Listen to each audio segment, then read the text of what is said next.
Greetings all, we are back today with the final installation of our vlog series with PG&E. If this is your first time tuning in, welcome. My name is Kelsey Jones and I am a project coordinator with the San Joaquin Valley Clean Energy Organization, and I am joined today, of course, by Jessica Chancellor from PG&E.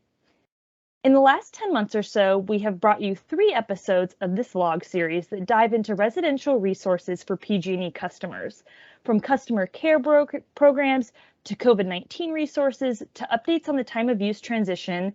We hope that you found these quick episodes valuable to you and your household. Seeing that it is already April of 2022 and the time of use transition is officially wrapping up this month, Jessica and I thought there was no better way to end the series than providing you all with some final remarks regarding time of use rates and what lies ahead for PG&E customers. So without further ado, let's go ahead and jump on in. All right, so Jessica, I have a couple questions for you as per usual, so let's get going and start with the first one. So as of April, most eligible PG&E customers have transitioned to the time of use rate plan.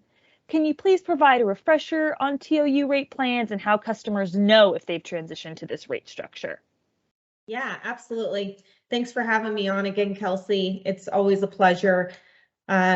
In regards to time of use rate plans, I would say one of the most important factors is for customers to understand that when you're on a time of use rate plan, you want to pay attention to what time of day you're using your energy, in addition to how much energy you're using. By doing that, you can better control the costs of your energy bill, because if a customer can use the majority of their energy usage during what is referred to as the off-peak times of the day, usually when solar renewable energy is most available, during the daytime hours, then you usually can save money by reaping the benefits of those lower costs during that time of day. Also, of course, conserving in energy usage is always a factor as well. So you want to try to reduce your energy whenever you possibly can, simply by turning lights off when you leave rooms, turning off appliances when they're not being used, and so on. Now, in regards to the time of use transition, customers can understand if they are on a time of use rate by checking a couple different areas.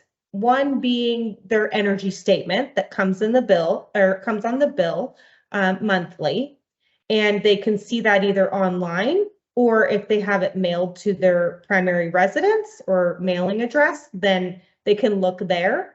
They can also call into our contact center as well, which the number is on the energy statement.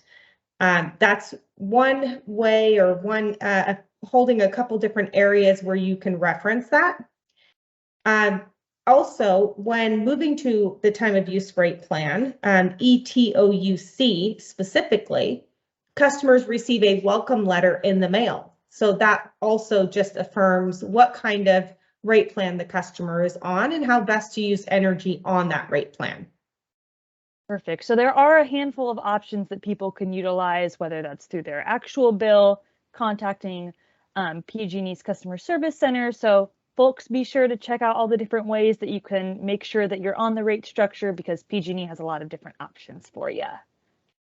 Okay, great. So let's move on to the next question that we have for you, Jessica. So let's say a few months pass and a PG&E customer realizes they want to switch back to a previous rate structure. Can they do that? And if so, how do you go about doing that? How does that process work? Yeah, absolutely. Customers do have rate options when it comes to their electric service. So it's really important for customers to understand that they are not forced into one rate plan or another.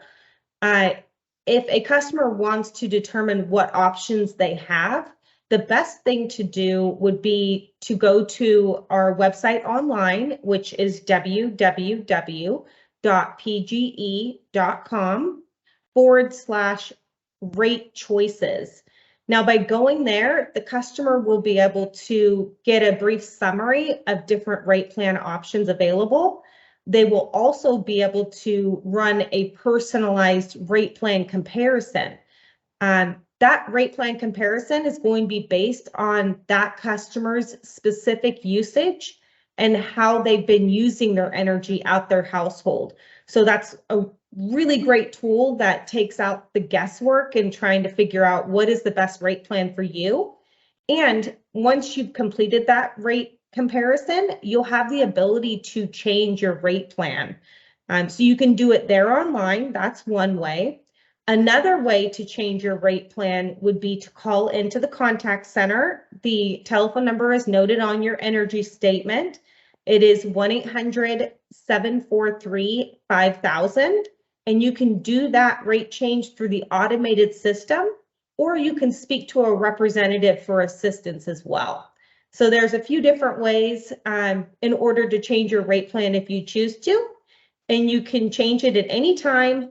We do allow for customers to make a rate change once a year at minimum. And currently right now we're honoring 2 per year. Oh, great. So that's good to note as well, just because I know we've talked about this previously, but every household operates differently. So making sure customers utilize the rate choice options and the comparison tool is really important. And kind of segueing into that a little bit, something that's even more important, bill protection. So let's talk about bill protection here. How does bill protection work with the time of use rate plan? And how is the credited amount calculated? How does all of the bill protection items work? Yeah, bill protection is an amazing benefit that's provided automatically for customers who are part of the time of use transition. So the way that this works is that if a customer ends up paying more on their time of use rate plan ETOUC, which is the time of use peak pricing, 4 p.m. to 9 p.m. everyday rate plan, then they would have on their prior rate plan, which would have been the tiered E1 rate plan, we automatically credit them back the difference. So you don't have to do anything. It's not something you have to sign up for. Simply the amount of time that you're on the TOUC rate plan for up to 12 months. If you end up paying more on that rate plan than you would have on the prior one, then you get that credited back. So it gives you the ability to try it out risk-free. Now, even though you can change your rate plan at any time, we do encourage customers to stay on it for a full 12 months, just really so they could see the actual annual benefits. Again, if they can shift or conserve some of their usage as well, then they may end up doing better on this rate plan than they would have on their tiered rate plan. It just gives a little more control with the time of use rate for the customer, that is. Right, and a little bit more flexibility too, just so you could kind of do a test run to see what works for you. Absolutely, yep.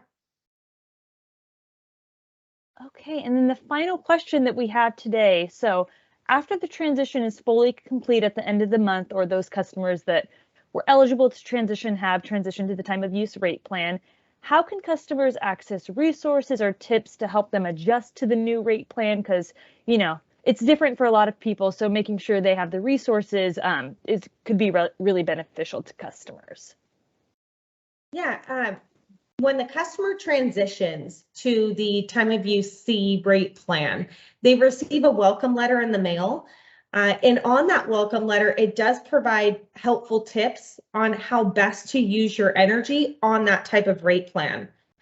Also, customers can go to that website address that I mentioned before, which is www.pge.com/rate choices, to see information about the different rate plans and how best to use energy. And there you can also find really helpful energy saving tips, such as on a time of use rate plan, encouraging customers to do like their regular household chores outside of the peak hours, like maybe doing your laundry in the morning time versus in the evening, or waiting until after 9 p.m. to do your laundry, or running the dishwasher, things like that. Those are the types of helpful tips that you're going to read about that can make a difference in your bill by being on a time of use rate. It can help customers save money.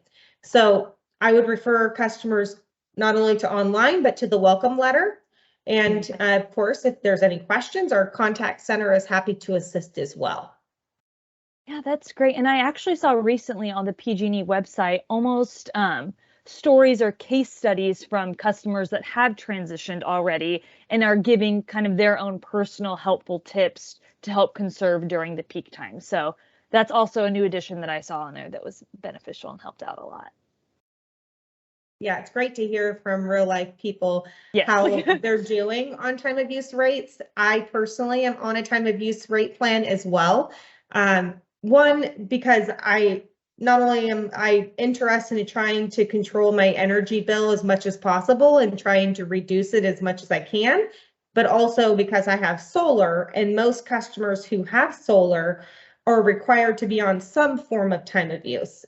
So it's important that we do what we can to try to ensure that we have a reliable grid for the future, and also help customers to have some more management of their energy bill as well.